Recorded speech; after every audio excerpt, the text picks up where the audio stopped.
양철선 목사의 내 영혼이 은총 입어. 네, 여러분 안녕하세요. 날씨가 많이 춥습니다. 건강에 각별히 유의하시기 바랍니다.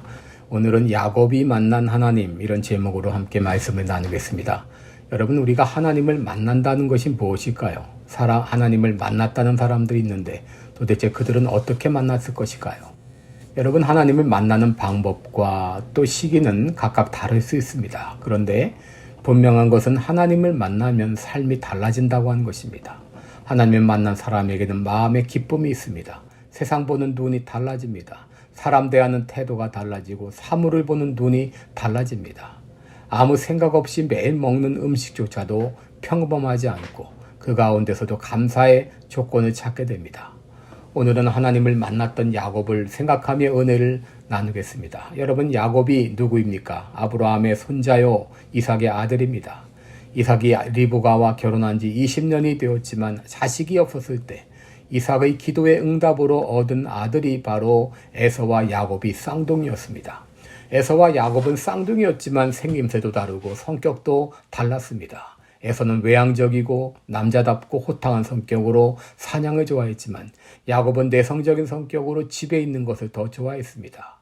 이런 모습으로 볼 때 에서가 훨씬 장래성이 있어 보입니다.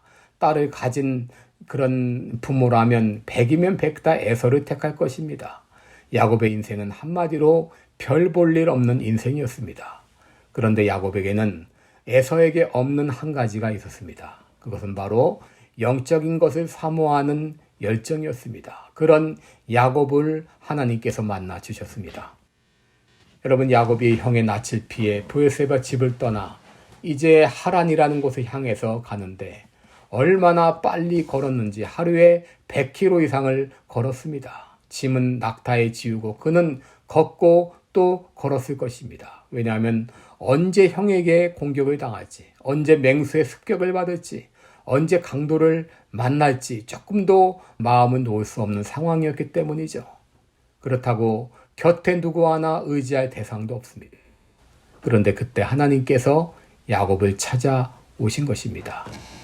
해는 서산에 지고 여행길에 피곤한 나머지 돌을 베개 삼아 잠을 청했습니다. 그런데 잠결에 꿈을 꾸었습니다. 사닥다리가 땅 위에 섰는데 그 꼭대기가 하늘에 닿았고 그 사닥다리를 통해서 천사가 오르락내리락 하는 것을 보았습니다. 그런데 위를 보니 거기 하나님이 서 계셨습니다.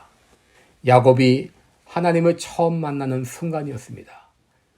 창세기 28장 13절에 보면 나는 여호와니 너의 조부 아브라함의 하나님이요 이삭의 하나님이라 그랬습니다. 조부 아브라함이 믿었던 하나님, 그리고 아버지 이삭이 믿었던 하나님, 그 하나님이 야곱의 하나님이 되는 순간이었습니다. 여러분, 우리들 가운데는 훌륭한 믿음의 가문에서 자라난 분들이 있습니다. 목사의 아들도 있고 장로의 딸도 있습니다. 그러나 아무리 믿음의 가정에서 자라났더라도, 아무리 부모의 신앙이 돈독하다 해도 그 하나님이 나의 하나님이 되지 않으면 소용이 없습니다. 우리의 부모님은 믿음이 돈독했습니다. 우리의 부모님은 교회를 위해 헌신적으로 봉사하셨습니다. 우리의 부모님은 기도를 많이 하셨습니다. So what? 당신은 어떤가 하는 거예요. 여러분, 부모님의 하나님이 아니라 나의 하나님이 되어야 됩니다. 여러분, 하나님과의 인격적인 만남은 혈통으로나 육정으로나 사람의 뜻으로 말미암지 않습니다. 이는 예수님을 내 마음에 개인적으로 영접함으로만 가능합니다.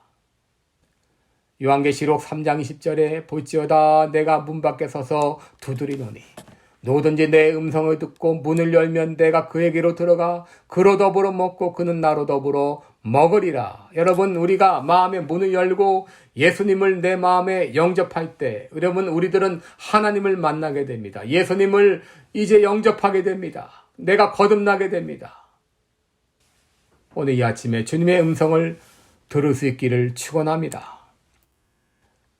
야곱을 찾아와 주신 하나님은 또 그에게 말씀해 주셨습니다. 그가 꿈속에서 하나님을 보았다 하더라도 꿈속에서 보았다면 무슨 뜻인지 잘 모를 수도 있죠. 그런데 하나님은 그에게 말씀해 주셨습니다. 그에게 세 가지를 약속해 주십니다. 첫째는 땅을 주리라. 둘째는 자손을 주리라. 그리고 셋째로 내가 너를 보호하고 인도해 줄 것이다.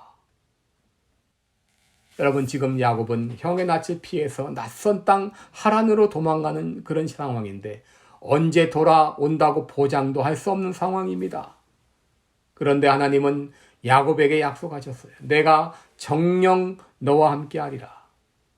정녕 너를 이끌어 이 땅에 다시 돌아오게 하리라. 하나님께서 야곱에게 말씀하셨을 때 그의 반응이 무엇이었죠? 16절을 보시면 여호와께서 과연 여기 계시거늘 내가 알지 못하였도다. 전에도 하나님은 야곱과 함께 계셨습니다. 전에도 하나님을 안다고 말은 했습니다. 그러나 하나님을 인식하지 못했습니다. 그때는 그 하나님은 조부 아브라함의 하나님, 이삭의 하나님은 되었지만 자기 하나님은 아니었습니다. 그런데 베델의 이 사건을 통해서 야곱은 개인적으로 하나님을 만나게 된 것이죠. 여호와께서 과연 여기 계시거늘 내가 알지 못하였도다. 이 방송을 듣는 분 가운데서 교회 마당은 밟고 교회당은 왔다 갔다 하지만 아직까지도 하나님을 만나지 못한 그런 분들이 계십니까? 아직까지도 구원받은 확신이 없는 분 계십니까?